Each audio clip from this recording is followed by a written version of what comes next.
আচ্ছা, এখন পর্যন্ত ঢাকা ৮ আসনে হাদি ভাইয়ের হয়ে ইলেকশনে কেউ নড়বেন কিনা এ ব্যাপারে ইনকিলাব মঞ্চ কোনো ধরনের সিদ্ধান্ত গ্রহণ করে নাই। এবং এখন পর্যন্ত আমরা ঢাকা ৮ আসনে ইনকিলাব মঞ্চ সিদ্ধান্ত গ্রহণ করবে কিনা সে ব্যাপারে আমাদের মধ্যে কোনো মিটিং হয় নাই।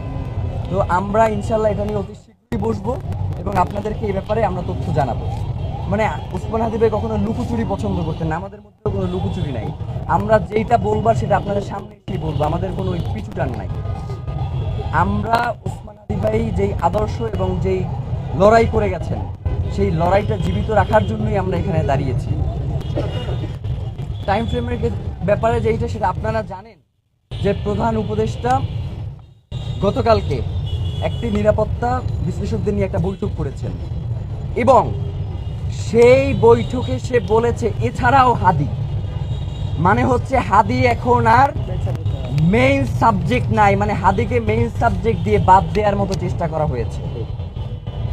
হাদিকে যদি আপনারা মেইন সাবজেক্ট থেকে বাদ দেন আপনারা কিন্তু মেইন সাবজেক্ট থাকবেন না।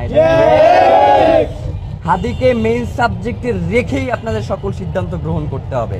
আর ভাই যেটা বললেন, অবশ্যই আগামী 24 ঘন্টার মধ্যে তারা দ্রুত বিচারিক ট্রাইব্যুনাল গঠন এবং এটার ক্ষেত্রে তারা যেই আন্তর্জাতিক গোয়েন্দা সংস্থা যেমন FBI এবং স্কটল্যান্ড ইয়ার্ডের মতো যারা পেশাদারী গোয়েন্দা সংস্থা রয়েছে তাদের সহায়তা নিতে হবে এবং রাষ্ট্রকে আপনাদের সামনে এসে জানাতে হবে যে তারা এই সহায়তার ক্ষেত্রে কি কি পদক্ষেপ গ্রহণ করেছে।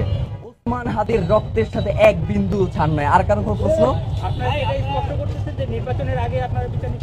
অবশ্যই, এবং এই জন্যই দ্রুত বিচারিক ট্রাইব্যুনাল প্রয়োজনে 1 মাসের মধ্যে এই বিচার ব্যবস্থা নিশ্চিত করতে হবে, 1 মাসের মধ্যে।